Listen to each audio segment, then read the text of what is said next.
होगा। हाँ, ये साथ में बैठने की तस्वीर जरूर है, सोशल मीडिया पर वायरल हो रही है, जिसपे बांग्लादेश अलग तरीके से दावा कर रहा है। ये कह रहा है कि बांग्लादेश के फायदे की बात है और ये मोदी के साथ पिक्चर होना या साथ में बैठना वो अपने आप में बड़ी बात है ही, जेके बंसल सर। लेकिन यहाँ पर मायने ये भी तो रखता है ना कि मोहम्मद यूनुस ने क्या कहा, लेकिन उसके बाद लताड़ कैसी लगी। फिर ये याद दिलाया गया कि पहले बांग्लादेश में हालात सुधारो, हिंदुओं पर हो रहे अत्याचार सुधारो।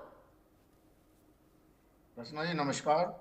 देखिए, मीटिंग होना तो जरूरी है इसलिए कि बातचीत से ही मसले सुधरते हैं और ये हिंदुस्तान ने अच्छी तरह से कन्वे कर दिया है। और यही नहीं, हमारे जो विदेश मंत्री हैं उन्होंने इनको लताड़ लगाई है। जो इन्होंने स्टेटमेंट दिया है, एक यूनुस जी ने चाइना के अंदर में जाकर कि जो सेवन सिस्टर जो नॉर्थ ईस्ट स्टेट्स हैं हमारे, वो लैंड लॉक हैं और मैं जो है वो गार्जियन हूँ सी का उधर में, और आप अपना व्यापार बढ़ा सकते हैं, जिसको सबने कंडेम किया है। और इस बात का जो ऑब्जेक्शन हमारे जो विदेश मंत्री हैं वो उनको बताया गया है इसमें। और ये एक बहुत रिएक्शन है, और रिएक्शन में ये है कि जो हिंदुओं के ऊपर आक्रमण हो रहे हैं वो तो हो ही रहे हैं, जो इस तरह की जो विचार हैं इनके, तो वो ठीक नहीं है और वो कन्वे करना बहुत जरूरी है। अभी जो इनका जो इरादा है, जो चाइना को ये बोल रहे हैं कि एयरबेस जो है इनका बहुत ही जो सिलीगुड़ी कॉरिडोर के पास में वहां पे उसको स्टॉर्म करने के लिए जो बात कर रहे हैं, तो बहुत खतरनाक मूव इनकी चली जा रही है। और चलने से ये है कि इच्छा तो इनकी बहुत पहले से थी यूनुस की कि प्रधानमंत्री से मिलें, लेकिन भारत के प्रधानमंत्री मिलने को तैयार नहीं थे। बार बार इनकी रिक्वेस्ट के बाद में ये मिला गया है।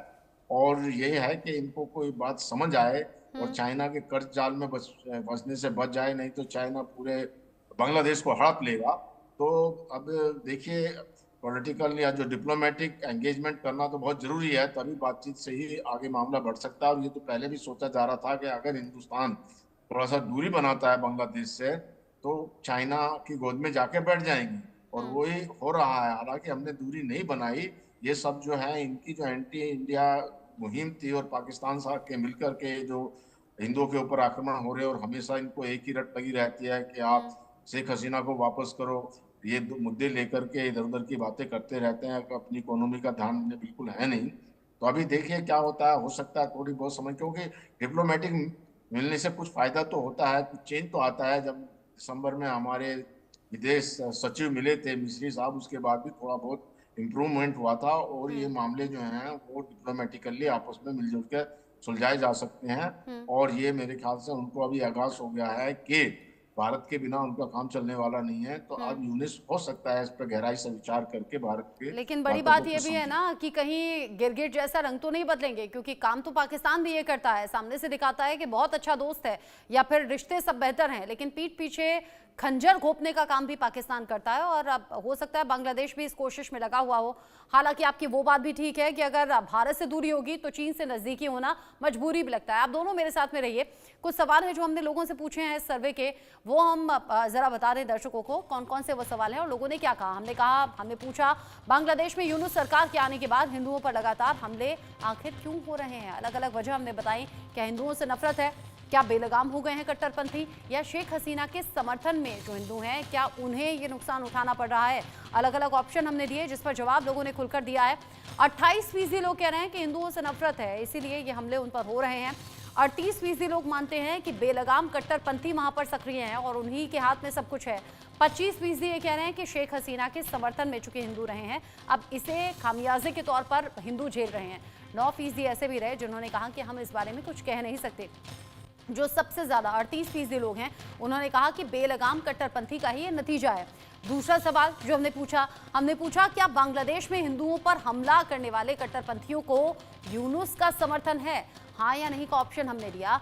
75% लोगों ने कहा कि हाँ, हमें लगता है कि यहाँ मोहम्मद यूनुस का कट्टरपंथियों को पूरा समर्थन है।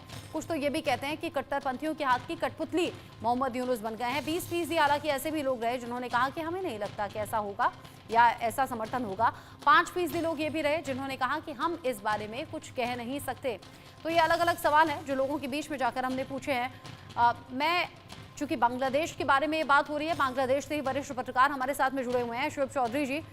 हालात इस तरीके के हो गए हैं कि सिर्फ बांग्लादेश ही अकेले इस मुश्किल में नहीं, या फिर चर्चा सिर्फ वहां तक नहीं है, अलग अलग देशों के जरिए चर्चा हो रही है और घुमा फिरा कर नाम आता है मोहम्मद यूनुस का। क्या वाकई कट्टरपंथियों को समर्थन मिल रहा है, और अगर हाँ तो इसमें मोहम्मद यूनुस का अपना फायदा क्या है? रचना जी, आपने जो सर्वे की, इसमें 75% ने क्या कहा कि यूनुस की डायरेक्ट समर्थन है ये कट्टरपंथी जंगी जिहादी के ऊपर। मैंने जो कहा, यूनुस खुद एक जंगी है। अभी आप अगर कहेंगे कि इसमें ये फायदा क्या है, देखिए यूनुस के ऊपर कोई पब्लिक